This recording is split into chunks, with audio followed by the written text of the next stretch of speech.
Bismillahirrahmanirrahim. Assalamualaikum warahmatullahi wabarakatuh. Kami dari kelompok 1 mata kuliah Akuntansi Keuangan Menengah 1 akan menjelaskan akuntansi atas sewa dari sisi list bagian lesor. Sebelum masuk ke pembahasan materi, baiknya saya akan memperkenalkan anggota kelompok terlebih dahulu. Yang pertama ada ketua kelompok yaitu Alkis Galih Ramadan, kemudian ada Handika Widianto, Muhammad Bahri Alfikri, Habibi Rafi Ubaidillah, Azim Alfat, dan saya Fajar Iksan Al-Majid. Kemudian ada Ahmad Ridwan, Muhammad Ihsan, Kevin Muhammad Fahri, Muhammad Atta Mumtaz, Muhammad Hilmi Mubarok, Ahmad Hasbi, Regina Keza Maduri, Acep Soleh Sulaiman, dan yang terakhir Aini Nur Fauziani. Baik, masuk ke pembahasan materi. Untuk pembahasan yang pertama akan dijelaskan oleh Handika Widianto. Baik, teman-teman, kali ini saya akan membahas terkait dengan pengertian sewa atau leasing. Nah, teman-teman, sebelum kita masuk ke dalam pembahasan lebih lanjut, kita perlu memahami dulu nih, apa yang dimaksud dengan sewa atau leasing. Secara sederhana, sewa adalah sebuah perjanjian antara dua pihak, yaitu pihak yang memiliki aset, yang biasa disebut leaser, dan pihak yang menggunakan aset, yang biasa disebut leasing. Dalam perjanjian ini, leaser memberikan hak kepada leasing untuk menggunakan suatu aset selama jangka waktu tertentu, sesuai dengan perjanjian awal. Sebagai gantinya apa? Sebagai gantinya, leasing harus membayar sejumlah uang yang telah disepakati. Hal yang perlu diperhatikan adalah bahwa dalam transaksi sewa yang diberikan bukanlah kepemilikan aset, melainkan hak untuk menggunakan aset tersebut. Ada perbedaannya loh, hak dan kepemilikan. Nah, setelah masa sewa selesai, aset dapat kembali kepada leaser, kecuali terdapat perjanjian lain. Menurut pandangan dari PSAK 73 sendiri, sewa itu merupakan suatu kontrak atau perjanjian yang memberikan hak kepada penyewa untuk mengendalikan, menggunakan suatu aset yang dapat diidentifikasi selama jangka waktu tertentu dengan imbalan pembayaran. Artinya apa? Artinya, selama masa sewa berlangsung, penyewa memiliki hak untuk menggunakan dan mengendalikan suatu aset sesuai dengan isi kontrak atau perjanjian awal, walaupun kepemilikan hukumnya masih berada pada pihak leaser. Nah, saya akan kasih contoh nih. Misalnya, kita umpamakan saja PT ABC membutuhkan gedung untuk kegiatan operasional, tetapi belum memiliki dana untuk membeli gedung sendiri.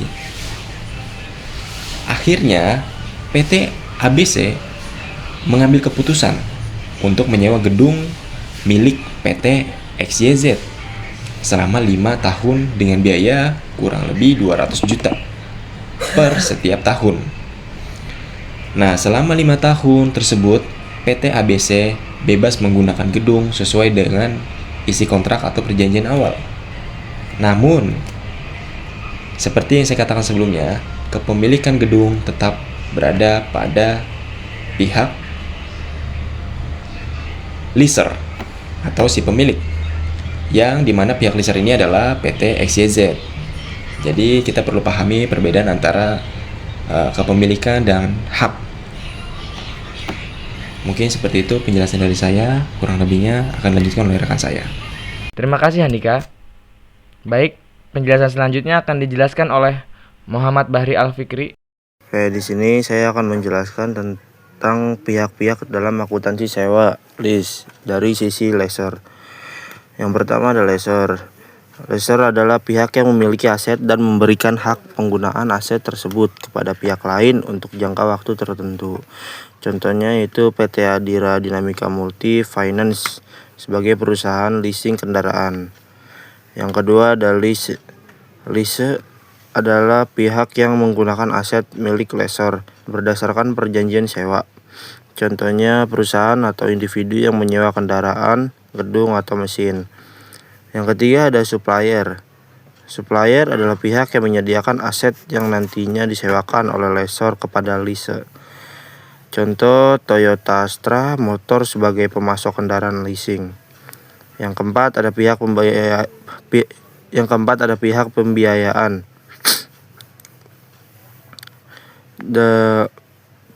Dalam beberapa kasus, lessor memperoleh dana dari bank atau lembaga keuangan untuk membeli aset yang akan disewakan. Contohnya, Bank Mandiri yang memberikan pembiayaan. Dan yang terakhir ada regulator. Regulator adalah pihak yang menetapkan aturan pencatatan akuntansi lease agar sesuai standar. Terima kasih Bahri. Materi selanjutnya akan dijelaskan oleh Ahmad Ridwan. Karakteristik sewa itu dibagi menjadi 4. Yang pertama, melibatkan aset tertentu, yang dimana transaksi sewa selalu berkaitan dengan penggunaan aset yang jelas dan dapat diidentifikasi. Yang kedua, jangka waktu telah ditentukan, dimana periode sewa disepakati di awal dan menjadi bagian dari perjanjian. Yang ketiga, terdapat pembayaran berkala. Penyewa wajib melakukan pembayaran secara teratur sesuai kesepakatan. Yang keempat, hak dan kewajiban masing-masing pihak diatur dalam kontrak, di mana semua ketentuan hak dan kewajiban disepakati dan ditulis dalam bentuk kontrak sewa. Terima kasih Ridwan. Oke, untuk selanjutnya pembahasan materi akan dibawakan oleh Muhammad Ihsan. Baik, saya akan menjelaskan tujuan sewa. Yang pertama bagi lessor atau pemilik aset, yang kedua bagi lessee atau penyewa aset. Bagi lessor atau pemilik aset, yang pertama pendapatan berkala, memperoleh arus kas masuk atau cash flow yang stabil dan terjamin selama masa sewa. Yang kedua pemanfaatan aset, menghindari kerugian penyusutan sia-sia dengan memproduktifkan aset yang menganggur. Yang ketiga optimalisasi investasi atau ROI, menghasilkan tingkat pengembalian modal yang tinggi tanpa kehilangan hak milik aset sepenuhnya. Yang kedua bagi lessee atau penyewa aset. Yang pertama efisiensi tanpa pembelian, dapat langsung menggunakan fasilitas atau peralatan tanpa harus membelinya secara utuh. Yang kedua menghemat kas, modal kerja, menjaga likuiditas keuangan perusahaan untuk fokus ke kebutuhan operasional penting lainnya. Yang ketiga kemudahan pengadaan dan adaptasi, fleksibilitas tinggi dalam mendapatkan teknologi terbaru, serta menghindari resiko keusangan aset. Baik, terima kasih Ihsan. Materi selanjutnya akan dijelaskan oleh Kevin Muhammad Fahri. Saya akan menjelaskan tentang konsep substansi over form, yaitu prinsip akuntansi modern yang menekankan bahwa transaksi dicatat berdasarkan substansi ekonominya. Artinya, yang dilihat bukan hanya kepemilikan hukum, tetapi siapa yang menerima manfaat dan resiko ekonomi. Contohnya yaitu sebuah mesin disewakan selama 15 tahun. Umur ekonomis mesinnya hanya 16 tahun. Secara hukum, mesin masih milik lessor, tetapi secara ekonomi, seluruh manfaat mesin telah dinikmati lessee. Maka transaksi tersebut dikategorikan sebagai finance lease. Baik, terima kasih Kevin. Oke, untuk selanjutnya materi akan dijelaskan oleh Azim Alfat. Oke, untuk bagian selanjutnya akan dijelaskan oleh saya. Pada bagian ini kita membahas mengenai risiko dan manfaat kepemilikan dalam suatu aset, khususnya dalam konteks akuntansi sewa. Konsep ini penting karena menjadi dasar untuk menentukan apakah suatu sewa termasuk sewa pembiayaan atau sewa operasi. Pertama, dari sisi risiko kepemilikan, pemilik aset menanggung beberapa risiko, seperti risiko kerusakan, yaitu apabila aset rusak, pemilik bertanggung jawab atas kerugian tersebut. Selain itu, ada risiko penurunan nilai, di mana nilai aset dapat berkurang seiring waktu karena penyusutan atau perkembangan teknologi. Pemilik juga menanggung biaya dan perbaikan agar aset tetap dapat digunakan dengan baik. Terakhir, terdapat risiko aset tidak dapat digunakan secara maksimal. Bagaimana itu? Misalnya karena aset menganggur atau tidak menghasilkan manfaat sesuai harapan. Oke, untuk selanjutnya itu dari sisi manfaat kepemilikan. Pemilik berhak memperoleh pendapat dari aset, misalnya melalui penyewaan. Selain itu, selama masa sewa, penyewa dapat menikmati manfaat atau nilai guna dari aset untuk mendukung kegiatan operasionalnya. Dalam beberapa perjanjian sewa, penyewa juga berpotensi memiliki aset tersebut di akhir masa sewa apabila terdapat opsi pembelian sesuai kesepakatan. Jadi, inti dari bagian ini adalah bahwa kepemilikan aset selalu disertai dengan keseimbangan antara risiko dan manfaat. Siapa yang menerima sebagian besar risiko dan manfaat tersebut akan menjadi pertimbangan utama dalam menentukan perlakuan akuntansi atau suatu transaksi sewa. Terima kasih. Terima kasih Azim. Materi selanjutnya akan dijelaskan oleh Muhammad Atta Mumtaz. Di sini saya akan menjelaskan tentang keuntungan les bagi lessor. Bagi lessor atau perusahaan biayaan atau pemilik aset, keuntungan utama dari transaksi sewa guna usaha atau disebut les meliputi pendapatan bunga, pengembalian modal, dan keamanan aset. Berikut adalah rincian keuntungan utama bagi lessor. Yang pertama ada pendapatan bunga atau bisa disebut margin keuntungan. Lessor memperoleh keuntungan finansial dari selisih antara harga pokok barang, modal, dan total bayaran sewa yang dibayarkan oleh penyewa. Itu bisa disebut les beserta bunganya. Yang kedua ada pelindungan kepemilikan. Selama masa kontrak, hak kepemilikan aset terdapat berada di tangan lessor, sehingga aset tersebut menjadi jaminan atau anggunan yang sangat aman apabila pihak les gagal memenuhi kewajiban pembayaran. Itu bisa disebut web prestasi. Baik, terima kasih Atta. Selanjutnya, saya sendiri di sini akan menjelaskan klasifikasi lease dan ciri-cirinya. Dalam akuntansi sewa atau lease, klasifikasi lease menurut PSAK 73 dari sisi lessor terdiri dari dua jenis, yaitu finance lease atau sewa pembiayaan dan operating lease atau sewa operasi. Finance lease adalah sewa yang mengalihkan secara substansial seluruh risiko dan manfaat kepemilikan aset dari lessor kepada lessee. Penjelasan sederhananya, finance lease merupakan sewa yang sebenarnya hampir sama dengan membeli secara kredit. Jadi, selama masa sewa, penyewa menggunakan aset tersebut seperti miliknya sendiri, menanggung hampir semua risiko, dan memperoleh seluruh manfaat dari aset. Bahkan, pada akhir masa sewa, tak jarang aset dapat menjadi milik penyewa atau bisa dibeli dengan harga yang sangat murah.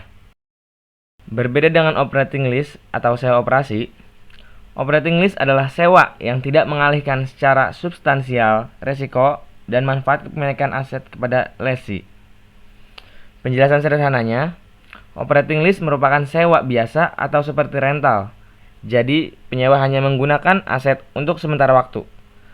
Setelah masa sewa selesai, aset dikembalikan kepada pemilik sehingga secara kepemilikan, manfaat utama, dan risiko aset tetap berada pada lessor. Selanjutnya ada ciri-ciri finance lease.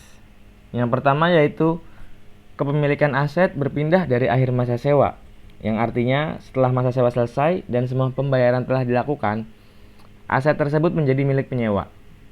Kemudian yang kedua ada opsi pembelian dengan harga murah atau bargain purchase option, yang dimana setelah masa sewa selesai, penyewa diberi kesempatan membeli aset dengan harga yang jauh lebih murah daripada harga pasarnya. Kemudian yang ketiga ada masa sewa mencakup sebagian besar umur ekonomis aset, yang artinya penyewa menggunakan aset hampir sepanjang masa manfaatnya. Yang keempat ada nilai kini pembayaran sewa mendekati nilai wajar aset, yang artinya jika seluruh pembayaran sewa dihitung nilai saat ini, jumlahnya hampir sama dengan harga aset tersebut. Dengan kata lain, uang yang dibayar penyewa hampir setara dengan membeli aset itu sendiri. Dan yang kelima, ada aset bersifat khusus dan hanya dapat digunakan oleh lessee, yang dimana aset dibuat khusus sesuai kebutuhan penyewa sehingga sulit digunakan atau disewakan kepada pihak lain. Kemudian ada ciri-ciri dari operating lease. Yang pertama yaitu kepemilikan tetap pada lessor, yang artinya aset tersebut tetap menjadi milik pihak yang menyewakan atau lessor. Penyewa hanya diberi hak untuk menggunakan aset selama masa sewa. Yang kedua, masa sewa relatif lebih pendek dibanding umur ekonomis aset, yang artinya jangka waktu sewa hanya sebentar dibandingkan dengan masa pakai aset, sehingga setelah masa sewa selesai, aset masih bisa digunakan dalam waktu yang lama. Kemudian yang ketiga, aset dapat disewakan kembali kepada pihak lain setelah kontrak selesai. Jadi setelah penyewa selesai menggunakan aset, pemilik dapat menyewakan aset tersebut kepada orang atau perusahaan lain.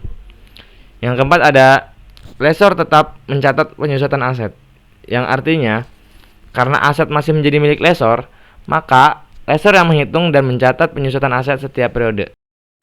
Cukup sekian dari saya. Materi selanjutnya akan dibahas oleh Acep Soleh Sulaiman. Oke, kita masuk ke pembahasan akuntansi lease bagi lessor atau pihak yang menyewakan aset. Di poin A, prinsip utamanya adalah terjadi pengalihan risiko dan manfaat. Jadi, begitu kontrak sewa pembiayaan ini dimulai, seluruh risiko dan manfaat kepemilikan barang tersebut secara substansial sudah berpindah tangan dari kita sebagai lessor ke pihak lease atau penyewa. Dampaknya apa? Kita masuk ke poin B, mengenai status aset tetap. Karena manfaatnya sudah beralih ke lease, maka barang atau aset fisik yang kita sewakan tadi tidak boleh lagi diakui sebagai aset tetap di dalam pembukuan kita sebagai lessor. Kita harus mengeluarkannya dari daftar aset tetap. Lalu, sebagai gantinya apa? Lanjut ke poin C. Kita akan memunculkan aset keuangan baru. Karena barangnya sudah bukan milik kita lagi secara akuntansi, posisi kita sekarang adalah punya hak tagih. Makanya, lessor akan mengakui yang namanya piutang sewa pembiayaan atau net investment in the lease. Nah, poin terakhir yaitu poin D mengenai jenis pendapatan. Karena transaksi ini sifatnya seperti mendanai atau membiayai lease, maka selama masa sewa berjalan, keuntungan yang didapatkan oleh lessor tidak dicatat sebagai pendapatan sewa biasa, melainkan diakui sebagai pendapatan bunga. Lanjut ke slide selanjutnya. Di poin A, kita akan melihat 3 poin atau 3 hal utama yang terjadi secara bersamaan di awal. Pertama, kita langsung mengakui piutang sewa pembiayaan sebesar nilai investasi neto kita. Kedua, kita melakukan derecognition atau menghentikan pengakuan aset tetap yang kita sewakan. Artinya, barang itu resmi dihapus dari akun aset tetap kita. Dan yang terakhir, ketiga, kalau posisi kita di sini adalah lessor, pabrikan atau dealer, alias kita yang buat atau jual sendiri barangnya, maka kita juga langsung mengakui laba penjualan di awal masa sewa. Lanjut ke poin B, ayat jurnal standar. Nah, untuk ayat jurnal standarnya, di posisi debit, kita mencatat piutang sewa pembiayaan sebesar nilai X untuk menambahkan aset keuangan kita. Dan di posisi kredit, kita pasangkan dengan aset yang disewakan sebesar nilai X untuk mendapatkan bahwa aset fisik tersebut sudah keluar dari pembukuan kita. Lanjut ke slide selanjutnya, yaitu pengakuan pendapatan selama masa sewa. Di sini ada 2 poin, yaitu poin A dan poin B. Di poin A, komponen pembayaran sewa, yaitu ketika setiap kas masuk dari list wajib dialokasikan ke dalam 2 porsi. Pertama, pelunasan pokok piutang untuk mengurangi saldo piutang sewa pembiayaan. B. Kedua, pendapatan bunga diakui di laporan laba rugi menggunakan metode suku bunga efektif. Dan di poin B, ayat jurnal angsuran berkala. Di posisi debit, kita tulis kas senilai X, dan di posisi kreditnya, itu piutang sewa pembiayaan dan pendapatan bunga. Di slide selanjutnya, pengertian pengakuan dalam pendapatan bagi lessor. Transaksi pembiayaan, yaitu finance lease, diperlukan seperti pemberian kredit atau pendanaan, mirip fungsi bank. Terus ada substansi ekonomi. Di situ pencatatan mengutamakan substansi ekonomi di atas bentuk hukum formalnya, atau substance over form. Lanjut, konversi aset. Aset fisik digantikan oleh piutang sewa dan laba didapat dari pendapatan bunga secara berkala. Terima kasih Acep. Untuk selanjutnya, saya akan menjelaskan materi akuntansi operating lease bagi lessor. Yang pertama, konsep dasar operating lease. Operating lease merupakan jenis sewa di mana lessor hanya memberikan hak penggunaan aset kepada lessee dalam jangka waktu tertentu. Risiko dan manfaat kepemilikan aset tetap berada pada lessor. Yang kedua, kepemilikan aset. Dalam operating lease, aset yang disewakan tetap menjadi milik lessor dan dicatat dalam laporan keuangan. Setelah masa sewa berakhir, aset dapat digunakan kembali atau disewakan kepada pihak lain. Yang ketiga, pengakuan pendapatan sewa, yang dimana pembayaran yang diterima dari lessee diakui sebagai pendapatan sewa dan dicatat sebagai pendapatan operasional selama masa sewa berlangsung. Untuk selanjutnya, materi akan dijelaskan oleh Muhammad Hilmi Mubarok. Oke, selanjutnya yaitu akuntansi operating lease bagi lessor. Di sini saya akan memberikan pemahaman tentang peran lessor dalam sewa operasi melalui analogi hewan. Jadi, yang pertama itu sarang burung tetap milik pemilik sewa operasi seperti meminjamkan sarang burung. Lessor atau pemilik tetap memiliki sarangnya. Aset tidak berpindah tangan, hanya hak pakainya yang disewakan sementara. Selanjutnya itu risiko dan manfaat di tangan lessor. Seperti induk burung yang menjaga sarangnya, risiko dan manfaat kepemilikan aset tetap berada di tangan lessor selama masa sewa berlangsung. Yang ketiga, yaitu aset tetap di neraca lessor. Aset tetap dicatat di neraca lessor dan tidak hilang. Lessor mengakui pendapatan sewa secara berkala, seperti burung yang selalu kembali ke sarangnya. Selanjutnya yaitu biaya langsung awal dalam operating lease, yaitu biaya negosiasi dan pengaturan kontrak sewa atau seperti legal, notaris, komisi, dan broker. Dicatat sebagai tambahan nilai aset atau dibebankan bertahap selama masa sewa. Tidak boleh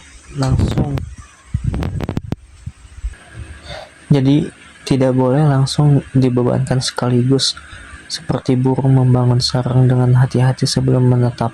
Biaya ini adalah investasi awal untuk kontrak sewa.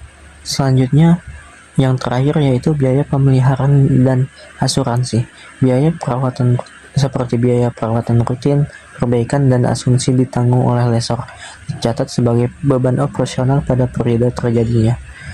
Contohnya seperti perbaikan, kebersihan, dan asuransi aset sewa, seperti hewan merawat sarangnya agar tetap nyaman dan aman selama disewakan. Baik, terima kasih Hilmi. Materi selanjutnya akan dijelaskan oleh Aini Nurfauziani. Pada slide ini saya akan menjelaskan perbedaan antara finance lease dan operating lease. Finance lease memiliki beberapa karakteristik. Pertama, resiko dan manfaat kepemilikan berpindah kepada penyewa. Kedua, jangka waktu sewa biasanya mencakup sebagian besar umur ekonomis aset. Ketiga, aset dapat menjadi milik penyewa di akhir masa sewa sesuai perjanjian. Keempat, penyewa mengakui aset dan liabilitas sewa dalam laporan keuangan.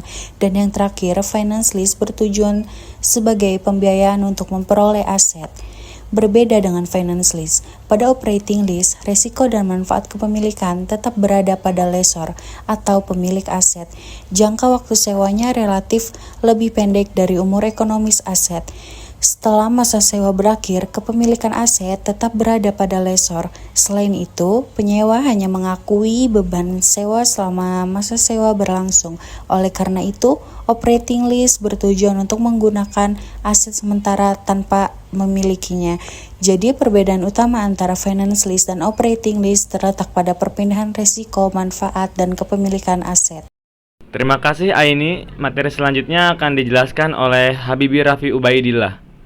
Baik, pada slide ini kita akan membahas pengaruh LES terhadap laporan keuangan lessor, yaitu pihak yang menyewakan aset.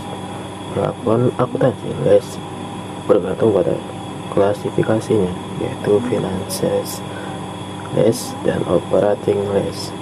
Pertama, finance LES. Pada jenis ini, lessor tidak lagi mengakui aset yang disewakan sebagai aset tetap. Sebagai gantinya, lessor mengakui piutang sewa atau lease receivable di laporan keuangan. Hal ini karena secara substansi, manfaat dan risiko kepemilikan aset sudah berpindah kepada penyewa, sehingga yang diakui oleh lessor adalah hak untuk menerima pembayaran sewa.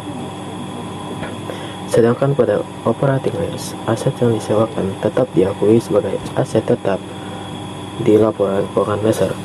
Selain itu, lessor juga mengakui pendapatan sewa secara berkala, misalnya setiap bulan atau setiap triwulan selama masa sewa berlangsung. Jadi dapat disimpulkan bahwa perbedaan utama antara keduanya adalah pada finance lease, aset berubah menjadi piutang lease, sedangkan pada operating lease, aset tetap dicatat sebagai aset tetap dan pendapatan sewa diakui secara bertahap. Oleh karena itu, klasifikasi lease yang tepat sangat penting agar laporan keuangan lessor disajikan secara wajar, akurat, dan sesuai dengan standar akuntansi. Terima kasih Habibi. Selanjutnya ada pembahasan soal yang akan dijelaskan oleh Alkis Galih Ramadan. Saya akan menjelaskan. Kita mempunyai contoh soal di sini, yaitu PT ABC menyewakan mesin kepada PT XYZ, yaitu dengan data nilai mesin senilai 500 juta rupiah dengan jangka waktu 5 tahun, dan untuk pembayaran sewanya yaitu 130 juta per tahun, dan terdapat bunga implisit yaitu 10%. Nah, pertanyaannya bagaimana jurnal awal lessornya? Lalu yang kedua ada jurnal penerimaan tahun pertama. Yang pertama-tama kita akan menyelesaikan tentang jurnal awal lessornya, yaitu di bagian kolom debit diisi akun piutang sewa pembiayaan sebesar 500 juta rupiah karena kita sebagai PT ABC mengakui bahwa penyewaan mesin tersebut sudah diterima oleh PT XYZ. Jadi di buku kita tertulis sebagai piutang, bukan lagi hutang atau yang lainnya. Lalu di kolom kreditnya yaitu ada mesin senilai 500 juta rupiah. Lalu untuk soal yang kedua, yaitu kita menghitung perhitungan bunga. Perhitungan bunga 10% dari bunga implisitnya dikali dengan nilai awal mesin pada penyewaannya tersebut. Lalu mendapatkan hasilnya yaitu 50 juta, dan hasil dari 50 juta itu dikurangi dengan biaya sewa per tahunnya yaitu sebesar 130 juta, dan hasilnya kita mendapatkan sebesar 80 juta rupiah. Jadi untuk jurnalnya, pada kolom debit diisi akun kas yang bernilai 130 juta, lalu di kolom kredit diisi akun piutang sewa dan juga pendapatan bunga. Baik, terima kasih Alkis atas penjelasan contoh soal yang sangat mudah dipahami. Setelah tadi sudah mendengarkan penjelasan dari beberapa rekan-rekan kami, selanjutnya dari materi tersebut akan disimpulkan oleh Ahmad Hasbi. Baik, saya akan menjelaskan kesimpulan dari materi ini. Dapat disimpulkan bahwa lease merupakan alternatif pembiayaan yang memungkinkan perusahaan menggunakan aset tanpa harus langsung membelinya. Dalam prakteknya, lease melibatkan beberapa pihak, yaitu lessor sebagai pemilik aset, lease sebagai pengguna aset, dan supplier sebagai penyedia aset. Transaksi ini harus memiliki aset yang jelas jangka waktu tertentu, pembayaran yang disepakati, serta hak dan kewajiban yang diatur dalam kontrak.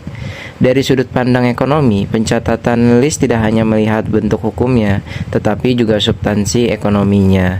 Artinya, meskipun aset secara hukum masih dimiliki lessor, jika sebagian besar manfaat dan risiko ekonomi telah berpindah kepada lease, maka transaksi tersebut dapat dikategorikan sebagai finance lease. Prinsip ini penting agar laporan keuangan mencerminkan kondisi yang sebenarnya dan tidak menyesatkan pengguna informasi bagi lease. Lease memberikan keuntungan berupa kemudahan memperoleh dan menggunakan aset tanpa mengeluarkan dana besar di awal, menjaga likuiditas perusahaan, serta mendukung kegiatan operasional. Namun lease juga menanggung resiko seperti kewajiban pembayaran sewa yang berkelanjutan dan biaya yang timbul selama masa penggunaan aset. Sementara itu, bagi lessor, lease menjadi sumber pendapatan yang stabil melalui bunga atau margin keuntungan, sekaligus memberikan perlindungan karena hak kepemilikan aset tetap berada pada lessor selama masa kontrak. Dengan demikian, risiko kerugian dapat lebih terkontrol apabila terjadi once prestasi dari pihak lease. Secara keseluruhan, lease bukan sekedar perjanjian sewa biasa, tetapi merupakan strategi pembiayaan yang memberikan manfaat bagi kedua lease. Keberhasilan transaksi lease sangat bergantung pada pemahaman terhadap resiko, manfaat, hak, dan kewajiban masing-masing pihak. Oleh karena itu, perusahaan harus mampu menilai substansi ekonomi transaksi secara tepat agar keputusan bisnis dan penyajian laporan keuangan menjadi lebih akurat, transparan, dan mencerminkan kondisi sebenarnya. Baik, terima kasih Hasbi atas kesimpulannya. Usai sudah pemaparan materi terkait akuntansi atas sewa dari sisi lease bagian lessor. Kurang lebihnya mohon maaf jika ada kekeliruan dalam bentuk apapun, baik penulisan maupun pengucapan. Saya Fajar Iksan Al-Majid selaku moderator pamit undur diri. Terima kasih. Wassalamualaikum warahmatullahi wabarakatuh.